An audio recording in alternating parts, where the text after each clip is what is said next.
We're good? Welcome everybody, it's great to see you. This is the last lecture that we're going to have, and book interview for the season. I just wanted to give you a heads up for things that are coming in the fall. We have on Tuesday, September 15th, a novelist who's written a book that's gotten very good reviews in Time magazine and a whole bunch of other places, Emmeline Atwood, and the novel is called A Perfect Animal. I usually don't read or talk about fiction. I find that my life is fiction enough. But this is a rare exception, and this is a book that's gotten a lot of acclaim. Just read a little blurb for you. And A Real Animal follows a young woman named Lucy who, after experiencing both a traumatic event and a transcendent one, is figuring out how to be at home in the world and in her own body again. It is moments of darkness and intensity, but also moments of tenderness, particularly in this exploration of mothers and daughters, sisters, intimacy, and the ways we become ourselves. It's received some very good reviews, and that will be Tuesday, September 15th here, of course. And the next one that we'll have after that will be October 26th, which is Victoria Johnson, thank you, Exhibit A. Victoria Johnson speaking about Glorious Country, how the artist Frederick Church, thank you sir, brought the world to America and America to the world. But the real surprise and wonderment tonight is from Michael Gross. Michael, welcome. Michael is the author of 3 New York Times bestsellers, recognized as one of America's most provocative writers, a premier chronicler of the rich, in the words of Gay Talese. The late Dominic Dunn called his book social history at its finest. His specialty is deconstructing the most privileged lives and revealing the reality behind contrived images. Gross's last book, Flight of the Wasp, a great read, I must say. The Rise and Fall and Future of America's Original Ruling Class was published by Atlantic Monthly Press in November 2023 and is now out in paperback. He's also the author of House of Outrageous Fortune, about 15 Central Park West, 740 Park, and Model from many years ago, which is also very delightful. Gallery. Welcome, Michael. And the one about the Met. And the one about the Met. And yes, and the one about the Metropolitan Museum. That one. Remind me of the title, please. Rogues Gallery. Rogues Gallery, yes. Chip, what are the 3 that were the bestsellers, since we've read many of them? Not sure. Model, 740 Park, and House of Outrageous That's Fortune. what I would have thought. Anyway, well, Michael, welcome. So, Michael, on your book on St. Barth's, which is a wonderful read and a very serious history of the island, which all of you will enjoy, what's the story behind the book? Well, I've been going to St. Bart's since either 1989 or 1990. I actually pulled out my diaries, and they're unclear. But I was definitely there in 90. I loved it. Went back year after year after year until 2010, when the Russians were coming, and suddenly there were 2 wine lists at my favorite restaurant. The normal wine list, and then the wine list with the bottles that started at $700. And things had changed, and my wife and I decided that we would go do something else. And we tried Jamaica, and we tried Mexico, and we went to Egypt. And right after Hurricane Irma, she said, want to go down there for a weekend and see what it's like? I kind of miss it. And we went down, and then we went back a few months later, and then we just started going every year again. And after Flight of the Wasp, in February 2023, I was swimming in T. Saint-Jean Bay, which had once been an empty bay. There was nothing there but a couple houses and one sort of sand-on-the-floor restaurant. And I was swimming from one end to the other, and it's beach club, beach club, beach club. And one was pumping out the Village People, and the next was pumping out ABBA, and the next was pumping out something even more awful. And I put my head underwater, and I could still feel the bass in my ears. And I thought, Jesus, what's happened to this island? This used to be quiet. This is where I came in the afternoon. And suddenly, the entire book was in my head. And it was every single thing that I've ever written about. You know, I started with rock stars. St. Bart's has rock stars. I wrote about fashion. St. Bart's was discovered by the fashion industry in the 70s. I wrote about drugs and drug dealers and drug users, and St. Bart's certainly had that. And then I've spent the last 20 years writing about rich people and their real estate. And St. Bart's certainly had that. A friend of mine had just sold, the mother of a friend of mine had just sold their house on St. Bart's for $136 million. And I'm thinking Rockefellers, Rothschilds, Mick Jagger, and I was swimming laps outlining the book, and I ran back to the little house my wife and I rent, and I called my editor at Atlantic Monthly Press, and I said, I've got it, I know what my next book is. And then Grove Atlantic and 29 other publishers all turned it down. But there was one publisher left who I had written some books for in the past, and I made a Hail Mary pass, and I had lunch with the head of the publishing company, and I said to myself, I'm not letting him leave the table until he agrees to give me a contract. And at the end of lunch, I had a sort of handshake to do this book, and that's how it happened. It was personal experience combined with everything I'd ever written about, and it just seemed inevitable at that moment. So how is this connected to your other books? Because obviously this has been, you know, a consistent theme in writing about the rich and trends and things like that. But what's the thread that sort of connects this to other books that you've written? Well, it's now a rich people's real estate tetralogy with 740 Park, Unreal Estate, which was about West Los Angeles. Which, by the way, is an excellent book. Thank you. And fascinating about, if I may, about the Golden Triangle of Los Angeles, which is really sort of a subject that's never been explored thoroughly. And for those of you who are interested in sort of that piece of Los Angeles and Los Angeles real estate, it traces the ownership of land in sort of from Mulholland Drive all the way down to, you know, the main roads of Beverly Hills and Bel Air. And it really sort of analyzes, you know, who started there, the cattle barons, and then moving on to, you know, people of sort of an oil wealth, and then movie stars, and then finally the tech moguls. It's sort of it's got a wonderful continuum. So, well, each of those three books was in a way a social history told through. So real estate is the window, and it allows you to look at something, and it also it edits for you, because you do 740 Park, you really are only going to write about the people who live there. And each of them is the same, but they're each very different. But they also reflect the topics that I've always written about, which is, you know, kind of fancy people and the crazy stuff that they get up to. I think that's the easiest way to put it. And with 740 Park was a New York City Upper East Side co-op. On real estate was the West Los Angeles equivalent of that, which was great estates owned by crazy rich people. The Metropolitan Museum book was sort of also of that ilk. Right after 740 Park, people wanted me to write another apartment building, and I did not want to do 825th. It just seemed like I would be writing the same book. So I thought about, what is 740 Park? It's a New York institution. So instead of another apartment building, what about another New York institution? And I made a list of them, and it was Temple Emmanuel, and you know, there was a church, and the New York Public Library, to which one editor said, why don't you just take out a gun and shoot yourself? And like fifth on the list was the Metropolitan Museum of Art, put on there without very much thought, and my editor said, that's the book. And I've never gotten myself into quite so much trouble in my life, and I hope I never get into that much trouble again, because let me tell you, those people are vicious. But the Met was a building with trustees and donors passing through, in the same way that apartment owners or homeowners pass through a building or a neighborhood. And what was fun about St. Bart's was, first of all, it was international. Second of all, I got to learn a little bit more French.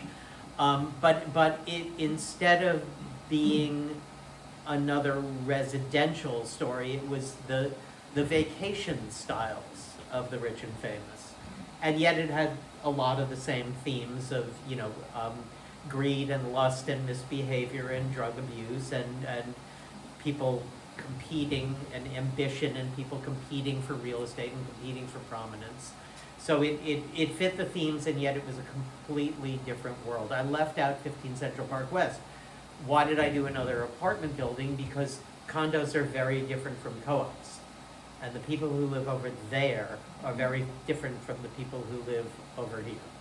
And so it was really the next era of New York real estate, and it allowed me to feel that even though I was writing about another apartment building, I wasn't writing the same book all over again.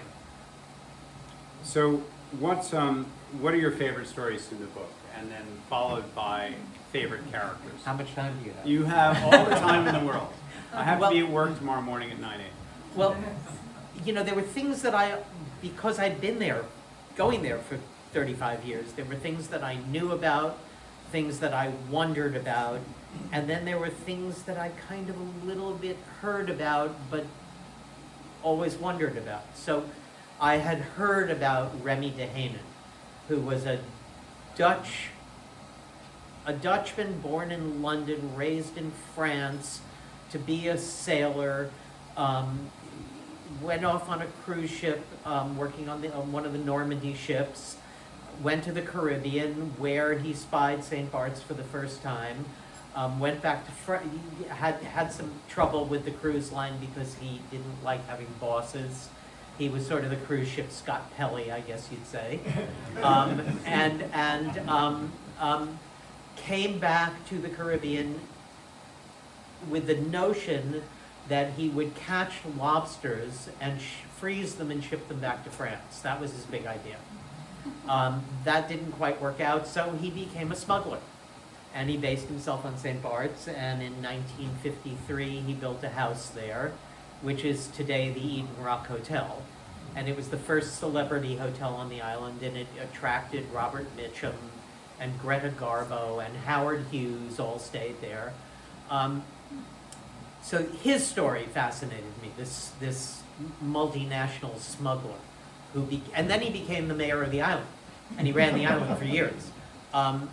Then another story, coincidentally, not on purpose, in 3 or 4 of my books, there have been Rockefellers. And one of my favorite things in life is going to the Rockefeller Archive Center up by their house next door to Kaiket, and delving, because the Rockefellers never let a single piece of paper, not a matchbook, pass through their hands without being filed, and it's in the Rockefeller Archive Center. It is so much fun to sit there and do research. It's unbelievable. And David Rockefeller bought the house that sold just recently for $136 million. So I knew that there was a Rockefeller component here and that I was going to get to go to the Rockefeller Archive Center again. Through Rockefeller, I found out about the political tensions on the island, which are insane. There was a mayor who then became the president when St. Bart's sort of got a different political status and became somewhat independent of France. And this mayor had started his political career in 1975 strumming a guitar, singing Blowing in the Wind, obviously with a French accent, during a political protest that turned into a riot, and French riot police were brought into the island because the young St. Bart's, these are the natives, were very upset with the old St. Bart's, and the young St. Bart's wanted to modernize the island and attract people like us. And so there was this protest. They burnt tires. They put tractors and cars on the runway of the airport so that people couldn't get in. And this guy who ended up running the island for the next 35 years was playing his guitar, while another mayor's son was playing a squeeze box and singing Blowin' in the Wind. Stuff like that is just, it's the kind of thing where you go, I cannot believe this stuff, and it's so much fun to write. There was a disco, when I first got there, there was a disco on the island, and I was already in my late 30s when I first got to St. Bart's. And I was past my disco phase. So I never went to Autour de Rocher, but I always wondered about it. 2 years after I got to St. Bart's, Autour de Rocher burned down and became a ruin. And it's still a ruin to this day. And it had been ostensibly owned by the tropical rock singer Jimmy Buffett, who actually recorded a song called Autour de Rocher. And he also had a song called Cheeseburger in Paradise, which is the slogan of the oldest bar restaurant on St. Bart's. He traded the right to use the phrase for free hamburgers for life there. So I always wondered about Autour de Rocher. The story of Autour de Rocher is so much better than anything I could have imagined, because the original owners, the guys who built Autour de Rocher, were two Republican politicians from Delaware who came to St. Bart's on a sailing ship, and they built this house called Around the Rock, around an outcropping of rock, and they opened a hotel there. And the year after they bought the property, they were both at the Republican convention where Dwight Eisenhower was nominated for his second term. One of them had worked for Nelson Rockefeller, and at the Republican convention, he told David Rockefeller about St. Bart's. And David Rockefeller and his brother Lawrence were kind of in this friendly competition to buy property in the Caribbean. Lawrence had already bought what became Canil Bay, and he'd already bought what became Dorado in Puerto Rico. Now, David gets on his boat, their boat, goes to St. Bart's, buys a couple of bays. He bought 2 whole bays. Okay. But meanwhile, Hal Haskell and Rodney Mustard Layton, you can't make these names up, these 2 Republicans from Delaware. They're running this hotel, and one of them gets elected the mayor of Wilmington, and he starts to lose interest, so he hands it off to a local, a guy whose name was Bibit Lede. Bibit because he rather liked his rum, and Bibit ran the place into the ground. Accounts differ on how it came to be sold, but the one I believe the best is that he lost it in a card game. And the owner, the front man, was a guy named Bill Bove, who owned a surf and turf restaurant at Mullet Bay in St. Martin. But behind Bill Bove from St. Martin was a financier. And the financier had a rap sheet that went back to the 1940s, when he was arrested for the first time at age 12 for smoking a joint in Hell's Kitchen. He became a predicate felon, in and out of jail his entire life, a major weight marijuana smuggler and dealer and distributor. A friend of his gave Lenny Bruce the hotshot that killed Lenny Bruce. He had just gotten out of jail. He had a lot of money. He backs this venture. They buy Autour de Rocher. Within a year and a half, he gets popped again for, along with 12 other people, for smuggling 12.5 tons of marijuana into North Carolina. And one day, into Autour de Rocher walks Diamond Joel Hirshhorn, self-described prince of the white powder bar. He is Chick Eater, Chick with a small c, Chick Eater's lawyer. Chick is in jail. Chick wants to sell the hotel so that he can put together a trust fund for the woman he's gotten pregnant and their baby. And Bill Bove, I don't know how, is induced to sell the hotel. So he sells it to, of course, 2 weed smugglers from South Florida named JJ and Groovy. JJ is Jimmy Buffett's yacht captain. Groovy is Jimmy Buffett's yacht captain, and JJ is another smuggler. They're all part of a ring called the Gentlemen Smugglers. And they buy it, and it becomes, as Jimmy Buffett described it, the site of some of the worst behavior I have ever seen. I don't want to turn anybody's ears red, so I'm not going to tell you much more than just think drugs, sex, and rock and roll. So now, 10, 12 years later, it burns down, and this is when I arrive on the island. The ruin in 1995 was bought by a television host from America named David Letterman. Letterman lived at the highest point on the mountain in a house on Mount Lorraine. You would see him jogging around the island, sweaty. Nobody bothered him. He would fly commercial. In St. Martin Airport, he'd be sitting there on the floor with a book, hiding behind a book. He was just a normal guy. He bought this place, filed plans to build a villa there. Eventually decides he's not going to build, and in about 2015, he sells it to a company. And the company has what's called a gérant, which is the French person who is on all the paperwork, who runs the company, but isn't necessarily the owner. So this 20-something-year-old French dude who's married to a woman 12 years his senior, whose father owns a nightclub in Biarritz, France, is suddenly in possession of the ruin of Autour de Rocher, files plans for a 28-cottage hotel. The locals go up in arms and protest this, and they stop it. And they stop it again, and then they stop it again, and then they stop it again. And in the course of this, it emerges that the real owner is the chairman of Russia's Gazprom Bank, Andrei Akimov, who also owns the home that had been built by Rudolf Nureyev on the other coast, also behind, a straw man. Akimov has hired this fellow, Paco Chanceau, to be his front man. The hotel, it is still a ruin. I would imagine if any of you want a property on St. Barth's, you could probably buy it. You wouldn't be able to build a hotel, but you might be able to build a really nice villa there. So that's another, should I go on, or do you want to go to the next question? Well, I think this is actually sort of something I really wanted to ask you, which was, what was the hardest story to report of all of the stories that you did? Because obviously there are a million characters and all very entertaining, but what was sort of the toughest one? Well, that would have been the next story that I would have told you. So where Fire away. where I rent now, where I've rented for the last 5 or 6 years, is on a beach called Flamand.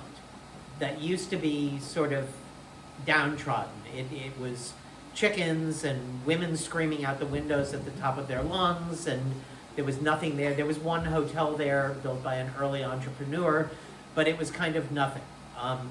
An American lawyer named Bud Pomeroy, owned the elbow of this bay, and wanted to build there, and somehow was not allowed to build, and no one in the family wants to talk about it anymore. But what I pieced together was all of the Americans who bought land around Flamand thought they were buying land that they could build on, and then they all found out afterwards, not so fast, buddy. Some of them spent years trying to build. Some of them managed to build a little bit, but not a lot. I had one friend who, 47 years later, was still not able to build. He finally gave the land to a friend of his who was Billy Hitchcock of the Mellon family, who is not allowed to build. And this piece of land is still sitting there empty. But meanwhile, the properties on the beach began to sell, and one of them became a hotel called the Ile-de-France, very famous hotel. And next door to it was a very, very private celebrity hotel called Taiwana, also famous but more quietly. Taiwana was the place where Madonna was refused entrance because she came with her baby and a nanny. Puff Daddy was thrown out because the owner didn't like his behavior. And in 1990, it boasted the most expensive lentil salad in the world, $40 for a lentil salad. And there were all of these little properties around him, around these two hotels. And Billionaires started to buy them. One is owned by A.B. Rosen, another is owned by Larry Gagosian, the art dealer. Another was owned by another Russian oligarch named Sergei Pugachev, who was married to a descendant of Leo Tolstoy. But there was always the buzz that something funny went on at Taiwan. And I had heard that some Goldman Sachs guys were involved in this, and I had heard that Howard Lorber of Douglas Elliman was somehow involved with this, and I had heard that the owner of Taiwan had been thrown in jail once. I had heard that he'd sued his next door neighbor something like 18 times. I'd heard that the owner of Ile-de-France hated him. And somehow I had to try and piece together how LVMH ended up buying Taiwan, buying the Ile-de-France, and turning them into the only palace hotel on the island, which it is today. Figuring that out was enough to make me want to put that proverbial gun in my mouth and shoot myself. But I did, and it's a remarkable story about how two Goldman Sachs partners and a New York developer got almost completely screwed, and indeed the owner of Taiwan had gone to jail for violations of French Social Security law. He didn't pay his workers Social Security, he kept the money. All of these people are still alive, which made it even more difficult to figure out. And Bernard Arnault's people at LVMH, who own the Cheval Blanc, their attitude is, we are not a hotel on St. Barth's.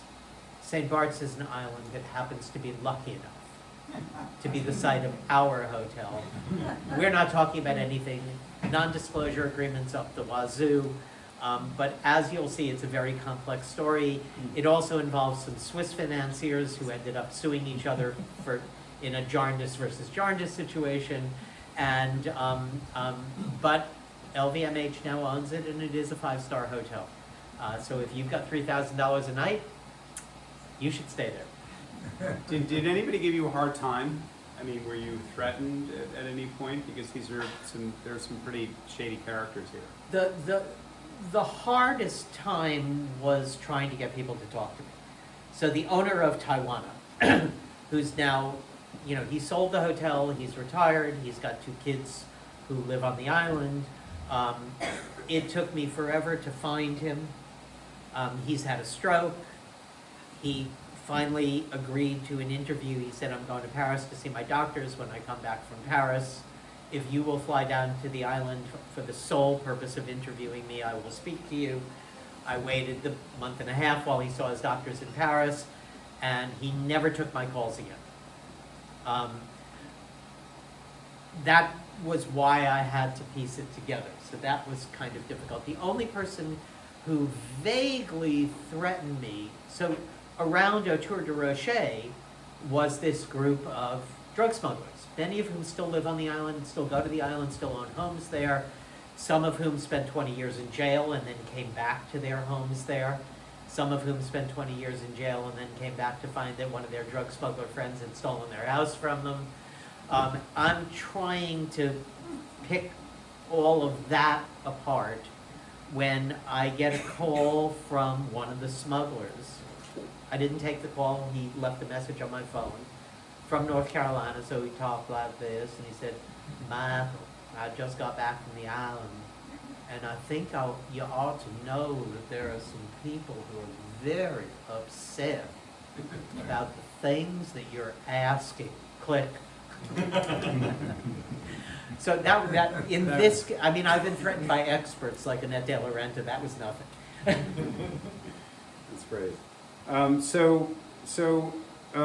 Why do you?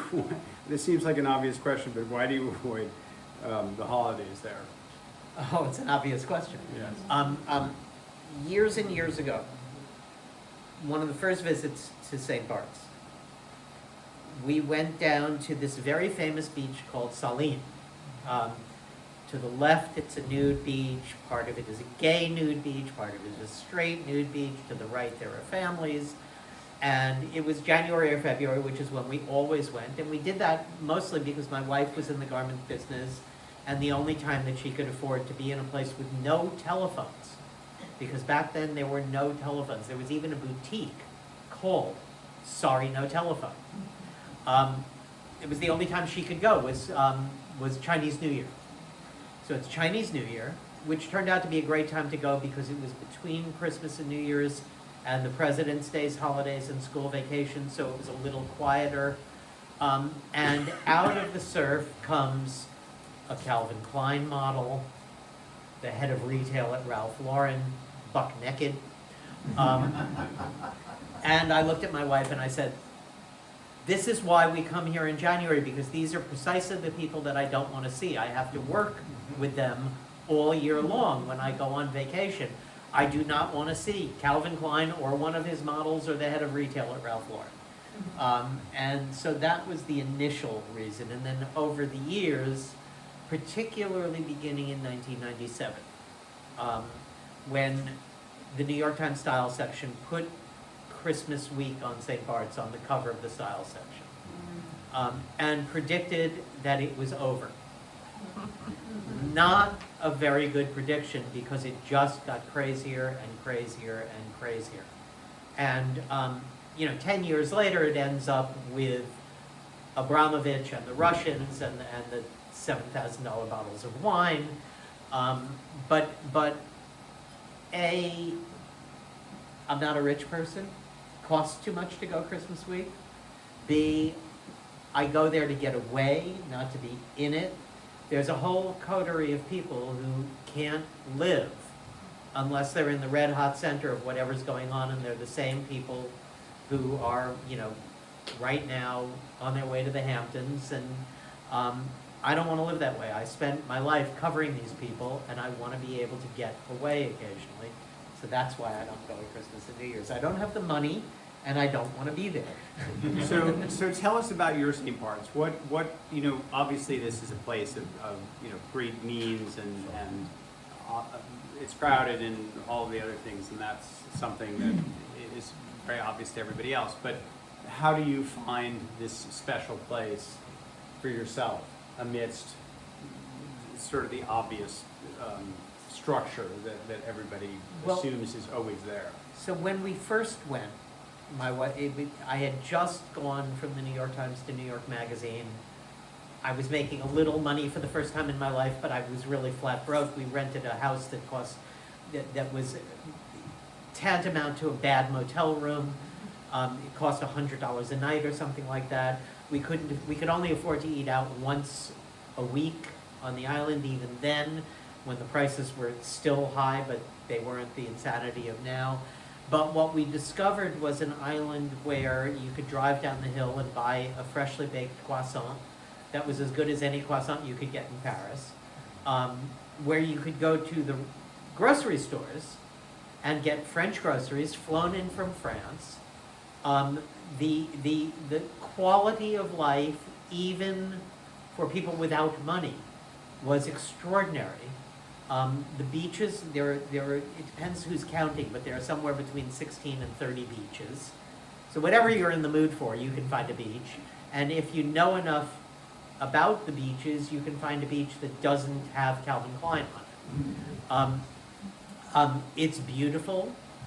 It's stunningly beautiful. It's got French culture, but it has a level of sophistication that so far surpasses anywhere else that I've gone, except maybe Saint-Tropez, that is just, it's a wonderful place with a wonderful style of life. And, again, depending upon the week, there's a lot of eye candy walking around. There's also great shopping. There are great restaurants. They've gotten better and better, and albeit more expensive over the years.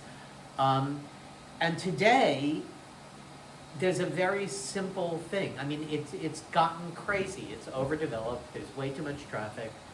There are way too many restaurants that are way too expensive, that are these bucket list places that attract the kind of people who want to stay up until 3 o'clock in the morning holding sparklers and having guys cutting off the mouths of Jeroboams of champagne with swords. Fun. They're entitled to have their fun. And lots of people feel that they don't like St. Bart's, that it's been ruined by those people. But the thing that I've discovered is you can just turn your head. There's, right off the deck of the house that I rent, there's a house that's so big that it was put on posters in the last presidential election on St. Bart's, and with the slogan, "Stop ou encore," stop or more. It is massive. It's on 2 levels. It's so big that the guy wanted to put a funicular From his deck down to the beach. It's the only thing he wasn't allowed to do. It's owned by a British-Israeli hedge fund runner named Noam Gottesman, who also lives in the Hamptons. We watched it be built over the course of 6 years. And if you looked that way, you had to see Noam Gottesman's house, but you could just turn your head. And there's enough good on that island that I choose, having tried Jamaica and having tried Nassau and having tried Harbor Island and having tried the Yucatan, I prefer St. Bart's even though I have to turn my head. Michael, thank you. That was wonderful. Really great. Thank you so much.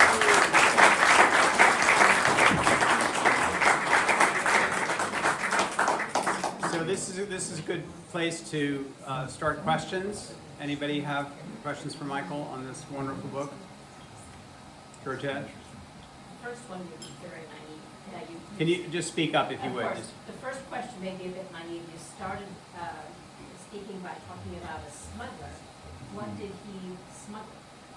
Well, the island, the island had a history of smuggling because it went back, I mean, this is what you read in most books about St. Bart's. They concentrate on 1600 to 1900.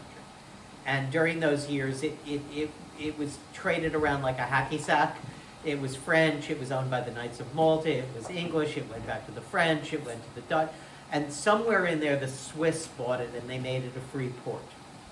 And during the time when it was a free port, it was tax-free. And a great deal, for instance, of commerce during the American Revolution went through the port of Gustavia. When the Swedish, eventually gave it back, traded it back to the French in exchange for warehouse rights in the port of Gothenburg, one of the conditions was that it remain a tax-free port. So it wasn't so much that, the way the smugglers put it is, they weren't smugglers, they sold goods to smugglers. So there was a long tradition of liquor, then liquor and cigarettes, then liquor, cigarettes, and electronics, then they added perfumes and cosmetics, so that tradition existed. During World War II, there were blockades all around the Caribbean, depending upon where the Germans were. So there was a lot of smuggling there, and suddenly you had arms coming into it, although nobody really wants to talk about that very much. Remy Dehaenen was accused of being a smuggler to the Nazis, although his family takes great umbrage at that notion. You get into the 1960s and the 1970s, and now you're smuggling weed.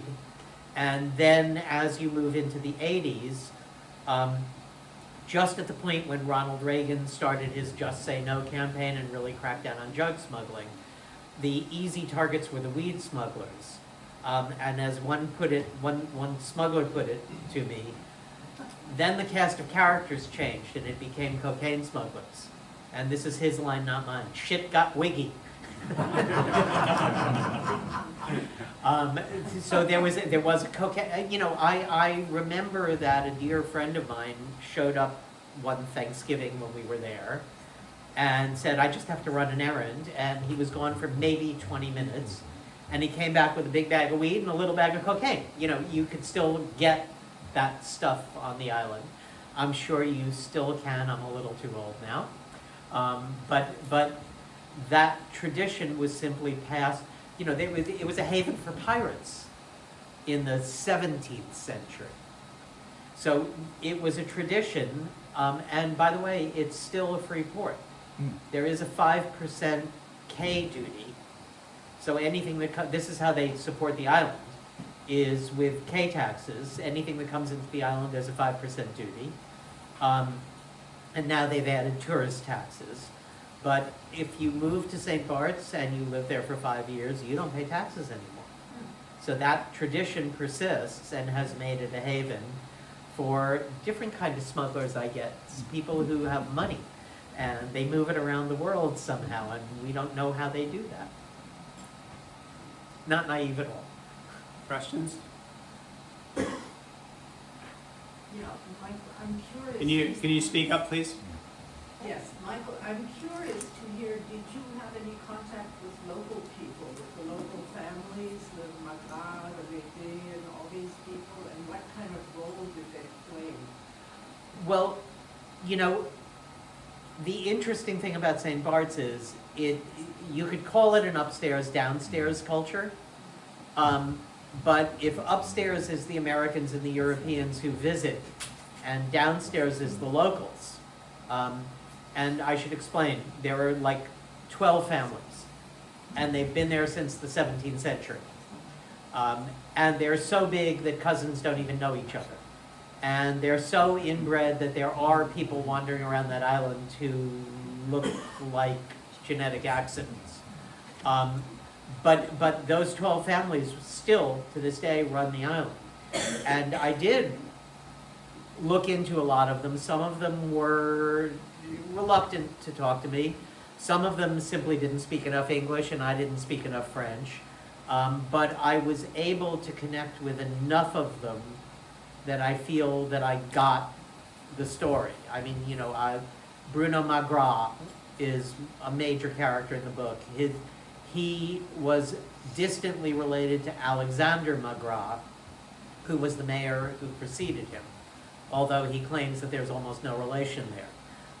There's the current council, the current vice president who's on the outs with the president is Helene Bernier. She was the person who stopped André Balazs from building an eco resort on protected land behind this beach called Saline. And her family, it turns out, there's a story that St. Bart's never had slavery. Well, it did. It just wasn't very successful because you couldn't grow anything on that rocky island. But the Berniers had more slaves than anybody else on the island. So I was able to penetrate that world enough that I feel I've done a creditable job. And the funny part is that the downstairs people have become richer than most of the upstairs people because they own the land. And as that land was an obsession to the St. Bart's. There are fences that go back 600 years. And good fences do not make good neighbors. They make neighbors who hate each other on that island. And there were land disputes, and land went down through families and was split up, and everybody got a little piece of it. And around the 1980s, early 90s, kids began saying to their parents, I don't want a little piece of land, I want a motorcycle. And I don't want to wait 20 years for my piece of land, I want a motorcycle today. And they began to realize that they could divide their land and sell it off. And this is what set off most of the political disputes on the island, which are a major, major narrative line in the book. So you go from that mini riot in 1975 to intramural fights on the island about development.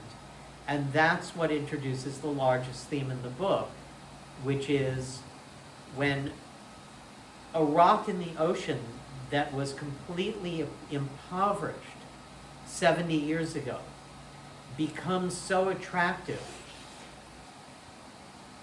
What do you do? How do you save the essential nature of the place, which is what made it so attractive, and keep it from becoming a place full of concrete box hotels with people selling junk on the beaches? And St. Bart's is literally at that tipping point. It has been for several years now, maybe for a decade, maybe since the year that I decided not to go anymore. And that is something that will only be solved by the local families who still control the island. They control the politics. They are affected by the Americans and to a lesser extent by the metropolitan French, who are the other factor. They're called metros. And there's a great, great amount of friction between the Metro French and the St. Bart's French. And so you have this fascinating, they're like tectonic plates rubbing against each other, and every once in a while the whole island shudders. And so it was difficult, Vera. Vera, by the way, lived on St. Bart's for many, many years and is a character in the book. So we have one character in the book sitting here. And I won't tell you anymore. I'll let you read about her once she's out of the room. But you know, and what you encountered with Michael when you were dealing with the locals, you know, Henry Grayo, who owned the land just to the east of the land that she lived on, is now a billionaire. Well, he's dead, but his children are multimillionaires and billionaires because they owned beachfront in St. Bart's, which 40 years ago was not considered good real estate because it was subject to hurricanes, there were mosquitoes, it got crappy when it rained, and you know, that property, which is now worth hundreds of millions of dollars, was like, nobody wanted it. The St. Bart's looked up in the hills where it was cooler. So those people, the downstairs people, are now unfathomably, many of them, not all, are now unfathomably rich, which is another dynamic that makes St. Bart's quite different from most other places like this in the world. Last question? Ken? Michael, Speak up, please, if you would. I just want to know what role does France play in all of this? Well, France's role has changed over the years. Initially, St. Bart's was part of a larger, you know, the French political system is very different from ours. And there are things called departments. And there was a department that was Guadeloupe, Martinique, St. Martin, and St. Bart's, with St. Bart's and St. Martin as effectively an arrondissement, a smaller element of that department. And because Martinique and Guadeloupe were majority black islands, they had vastly different political needs than St. Bart's.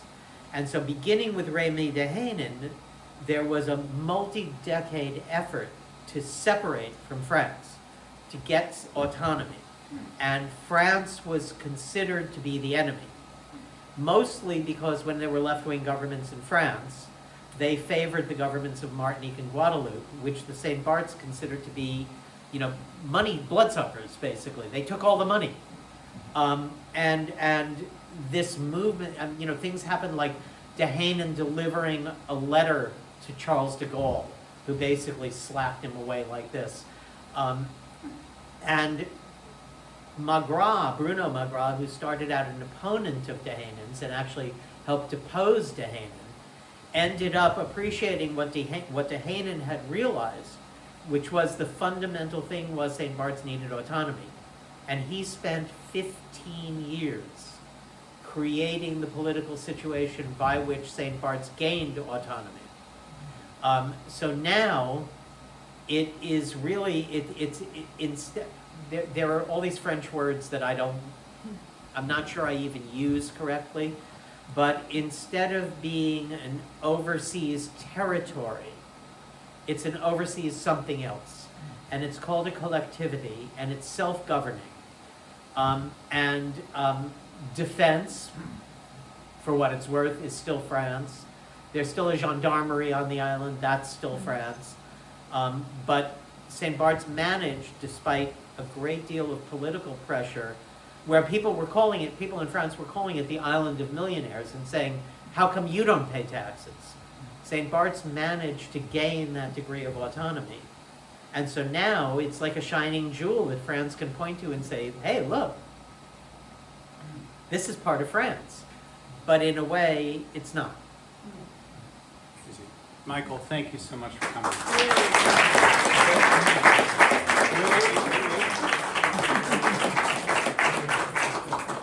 And as the song goes, we will see you in September. So please come September 15th for Emmy Atwood's Perfect Animal. Thanks for coming.